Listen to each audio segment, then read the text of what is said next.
বন্ধুরা, সরকারের তরফ থেকে রাজ্য সরকারের চাকরির পরীক্ষায় এই যে 33% মহিলা সংরক্ষণের কথা ঘোষণা করা হয়েছে, সেইটার যদি আমরা একটা হিসেব দেখি, তাহলে যেটা দেখব যে ওবিসি ক্যাটাগরির ক্ষেত্রে 7% সংরক্ষণ, এসসি ক্যাটাগরির ক্ষেত্রে 22% সংরক্ষণ,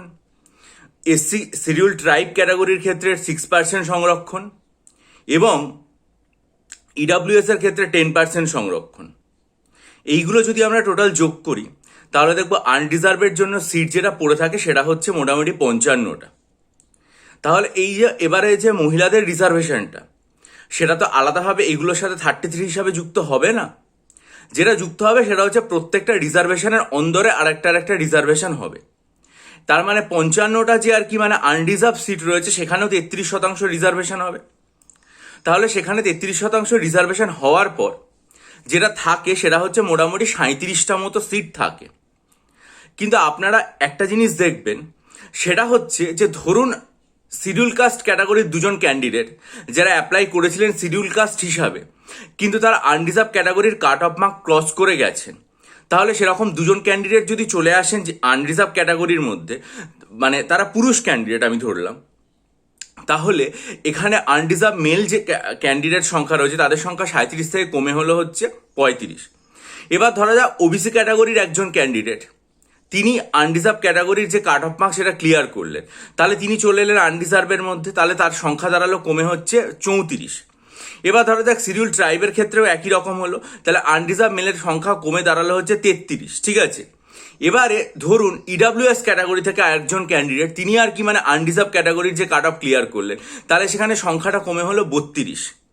এরপরে ধরুন আরও আর কি মানে দুজন মহিলা ক্যান্ডিডেট, তারাও আনরিজার্ভ ক্যাটাগরির কাট অফ মার্কস পুরোপুরি অতিক্রম করে গেলেন, তাহলে তার সংখ্যা কমে দাঁড়ালো আনরিজার্ভ মেলের 30। এরপরেও আপনি দেখবেন কোনো কোনো চাকরির পরীক্ষাতে পিডাব্লিউ যে একটা রিজার্ভেশন রয়েছে, তাদের জন্য আর কি মানে রিজার্ভেশন থাকে, যারা ফিজিক্যালি আর কি মানে পিছিয়ে পড়া রয়েছেন তাদের জন্য থাকে অনেক সময় সংরক্ষণ, কারণ কাট অফের মধ্যে সেরকম বিষয়গুলো উল্লেখ করা থাকে। তাহলে সেরকম যদি আমি ভুল হই তাহলে অবশ্যই আমাকে সংশোধন করে দেবেন এই ভুলটা। তাহলে সেক্ষেত্রে এই সংখ্যাটা কিন্তু কমে দাঁড়াচ্ছে আলটিমেটলি মানে 30-এর থেকেও নিচে চলে আসতে পারে। অর্থাৎ আমার এই যে পুরো মানে বিষয়টা আমি যত দেখছি গভীরভাবে আজকে সারাদিন ধরে, মানে সকাল থেকে, এবং আর কি এটা নিয়ে ভাবনা চিন্তা করে আমার যেটা মনে হয়েছে যে শেষ পর্যন্ত হয়তো এটা দেখা যেতে পারে যে আনরিজার্ভড মেল ক্যাটাগরির যে সংখ্যাটা রয়েছে তাদের সংখ্যা শেষ পর্যন্ত আর কি মানে 30-এর নিচেও নেমে চলে আসতে পারে, কারণ তাদের জন্য কম্পিট করার যে সিট সেটা খুব মানে মানে সিট আর খুব বেশি থাকছে না। সেই কারণে আনরিজার্ভ মেল ক্যাটাগরির যারা পরীক্ষার্থী রয়েছেন তাদের মধ্যে সব থেকে দুশ্চিন্তার জায়গা হচ্ছে এটাই যে সবসময় দেখা যায় যে কাট অফ মার্কস এত আর কি মানে বাড়ছে, কারণ যত পরীক্ষা যাচ্ছে প্রতিযোগীদের সংখ্যা বাড়ছে, তাদের প্রিপারেশন লেভেল আরও উন্নত হচ্ছে এবং প্রতিযোগিতা আরও কঠিন থেকে কঠিনতম হচ্ছে, ফলে কাট অফ মার্কসটা অনেকটা আর কি মানে বেড়ে যাচ্ছে। ফলস্বরূপ এখানে দেখা যেতে পারে যারা আনরিজার্ভ ক্যাটাগরির পুরুষ পরীক্ষার্থী রয়েছেন তাদের জন্যই কিন্তু আর কি মানে এই যে জায়গাটা বা এই যে সমস্যার জায়গাটা বা তাদের যে সিটের সংখ্যা সেটা 30-এর নিচে নেমে আসতে পারে, এবং এটাই আর কি মানে সব থেকে চিন্তা। আজকে আমি জানি না যে একজন পরীক্ষার্থী আমাকে আর কি মানে মেসেজ পাঠিয়েছেন, আমার তো আর ইন্ডিপেন্ডেন্টলি সেটা ভেরিফাই করার ক্ষমতা নেই, তিনি আমাকে যেটা জানিয়েছেন যে তিনি এবং আরও অনেক পরীক্ষার্থী রাজ্যের আর কি মানে অর্থমন্ত্রীকে এটা জানিয়েছেন এই বিষয়টা সম্পর্কে, যে যদি এই বিষয়টা সম্পর্কে ভাবনা চিন্তা করা যায় এবং 33 রিজার্ভেশন যেটা রয়েছে এটা মহিলাদের জন্য ইমপ্লিমেন্ট করা হয়েছে সেটা নিয়ে যদি পুনর্বিবেচনা করা যায় বা ভাবনা চিন্তা করা যায়, কারণ সেক্ষেত্রে আনরিজার্ভ মেল ক্যাটাগরি পুরুষ পরীক্ষার্থী যারা রয়েছে তাদের যে চাকরির পরীক্ষা এবং পাওয়ার স্বপ্ন সেটা আর কি মানে একদমই শেষ হয়ে যাবে এবং একদমই আর কি মানে তারা অন্ধকারের অতলে নিমজ্জিত হবেন। এত দিন ধরে দীর্ঘ 15 বছর ধরে তারা লড়াই করে আসছেন এবং তাদের নতুন সরকার তাদেরকে অনেক স্বপ্ন দেখিয়েছে, তাদের জন্য বারবার বলেছে তাদের এত চাকরির বন্দোবস্ত করা হচ্ছে 1 লক্ষ, সেটা ভবিষ্যতে আরও আর কি মানে অনেক বাড়বে। সুতরাং তারা মানে রাজ্যের অর্থমন্ত্রী যিনি রয়েছেন তার কাছে জানিয়েছেন। এখন দেখা যাক যে অনেক সময় তো এটা হয় যে একটা সরকারের তরফ থেকে একটা সিদ্ধান্ত নেওয়া হলো কিন্তু মানে পরবর্তীকালে সেটা পুনর্বিবেচনা করে সেটা কমানো হলো বা সেটা পরিবর্তন করা হলো, এরকম তো হয়। আমরা আশা রাখতে পারি সরকারের কাছে যে সরকার এই বিষয়ে যদি কোনো ভাবনা চিন্তা করে বা যদি মনে করে যে না এতটা রিজার্ভেশন না থেকে কিছুটা আর কি মানে কমানো যেতে পারে বা কিছুটা বলা যেতে পারে, সেক্ষেত্রে আমাদের মাননীয় অর্থমন্ত্রী মহাশয় তো আর কি মানে এই বিষয়ে অনেক ভাবনা চিন্তা করেছেন। তার শিক্ষাগত যে লেভেল সেটা অনেক বেশি এবং তার মানে শুধুমাত্র ভারতবর্ষ না আন্তর্জাতিক আন্তর্জাতিক স্তরেও আর কি মানে তার শিক্ষা রয়েছে, এবং তিনি এই বিষয়টা নিয়ে গভীরভাবে ভাবনা চিন্তা করতে পারেন, এবং নিশ্চয়ই তার পরবর্তীকালে আমরা এখান থেকে আশা রাখবো যে কোনো আর কি মানে যদি পজিটিভ আপডেট পাওয়া যায় এবং রাজ্যের এত সংখ্যক পুরুষ পরীক্ষার্থী, এত সংখ্যক বেকার যুবক, তাদের মুখের দিকে চাকিয়ে রাজ্য সরকার আর কি মানে যদি কোনো ব্যবস্থা নেয় সবসময় চাইবো। এবং আমি ব্যক্তিগত স্তরে এটা মনে করি যে একটা মানে আদর্শ অবস্থায় কোনো রকমই কোনো সংরক্ষণ থাকা উচিত না, বরং আস্তে আস্তে এটার পরিমাণ আর কি মানে ক্রমশ কমিয়ে আনা উচিত। কারণ প্রত্যেক মানুষ তারা যে স্তরে লেখাপড়া করে এসছেন তাদের মেধা, যোগ্যতা এবং পরিশ্রমের জোরেই আর কি মানে চাকরিটা হবে, এবং সেই জন্য সবার একটা সুযোগ সুবিধাও দেওয়া উচিত। কিন্তু এই ধরনের ব্যাপারগুলো আস্তে আস্তে যদি দেখা যায় যে তাদের যে সুযোগ সুবিধা যেটা রয়েছে সেই জায়গাটা ক্রমশ আর কি মানে ছেঁটে ফেলে এবং তাদের যে সুযোগের পরিসর সেটা কমিয়ে দেয়, তাহলে আমার মনে হয় যে সেটা খুবই দুঃখজনক এবং বেদনাদায়ক রাজ্যের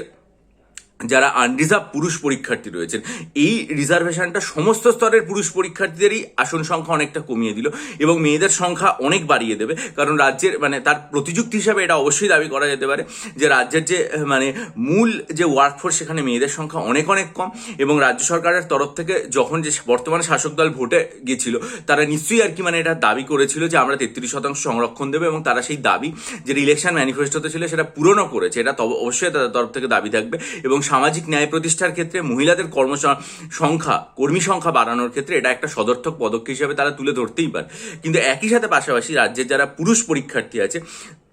তাদের কথাটাও যদি বিবেচনা করেন এবং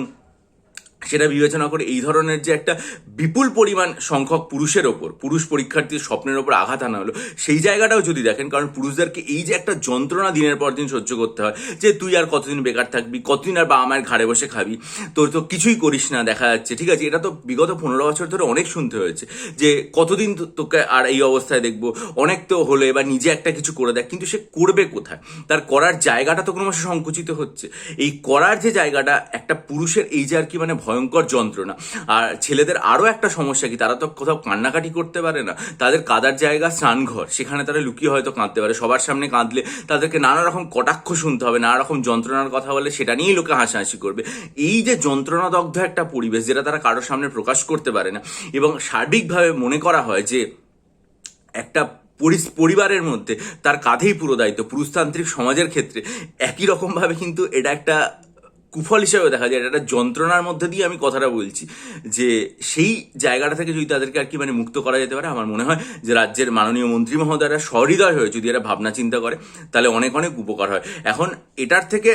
মানে বেরিয়ে আসার জন্য আমার মনে একটাই রাস্তা আছে, যদি এই রিজার্ভেশন নাও তোলা, সেটা হচ্ছে প্রভূত পরিমাণ রিক্রুটমেন্ট। মানে এখন যে রিক্রুটমেন্ট আছে বছরে 1 লক্ষ, 5 বছরে 5 লক্ষ জায়গায় 6 লাখ 7 লাখ যদি রিক্রুটমেন্ট করা হয়, এবং তাহলে অন্তত পরীক্ষার্থীদের যায় মানে যন্ত্রণা যেটা সেটা কমবে। কারণ বিগত 5 বছরে সেভাবে কোনো রিক্রুটমেন্টই হয়নি, মানে রিক্রুটমেন্ট পুরোপুরি স্তব্ধ হয়েছিল। অর্থাৎ সরকারের উচিত যে রিক্রুটমেন্টের পরিমাণটা প্রভূত পরিমাণে বাড়ানো, এবং সেটার জন্য প্রত্যেক বছর WBCS, মিসলেনিয়াস, ক্লার্কশিপ এবং গ্রুপ ডি লেভেলের যে পরীক্ষা রয়েছে সেগুলো যাতে প্রত্যেক বছর হয়। পুলিশের যে সাব ইন্সপেক্টর, কনস্টেবল নিয়োগের পরীক্ষা যাতে প্রত্যেক বছর হয়। Municipal service commission, staff selection commission, cooperative service commission এবং স্কুল সার্ভিস কমিশন, তারা যাতে প্রভূত পরিমাণে কাজ করে, এবং প্রত্যেক বছর যে রিক্রুটমেন্টের প্রসেসটা রয়েছে সেটাকে যদি একদম মানে আজ থেকে 20 বছর আগে যেটা ছিল সেই অবস্থায় নিয়ে চলে যায়, তাহলে আমার মনে হয় যে এই যন্ত্রণা কিছুটা কমতে পারে। সামনে আমাদের মিসলেনিয়াস পরীক্ষা রয়েছে, ক্লার্কশিপ পরীক্ষা আসার সম্ভাবনা রয়েছে, এখন দেখা যাক কবে আসে, সেগুলো সম্পর্কে এলে চ্যানেলে আপডেট জানাবো। তার আগে যদি আপনারা মনে করেন যে আমার কাছ থেকে মিসলেনিয়াস পরীক্ষার জন্য 24টা মক টেস্ট নেবেন, আর্ট এবং কালচারের ডিটেল স্টাডি মেটেরিয়াল নেবেন, 3000+ static GK MCQ study material নেবেন, বা ডেসক্রিপটিভ বাংলা, ডেসক্রিপটিভ ইংরেজি, ডেসক্রিপটিভ অঙ্কের বিস্তারিত স্টাডি মেটেরিয়াল, বা সাইকোলজি অপশনাল স্টাডি মেটেরিয়াল নিয়ে সাইকোলজি অপশনাল পড়ার জন্য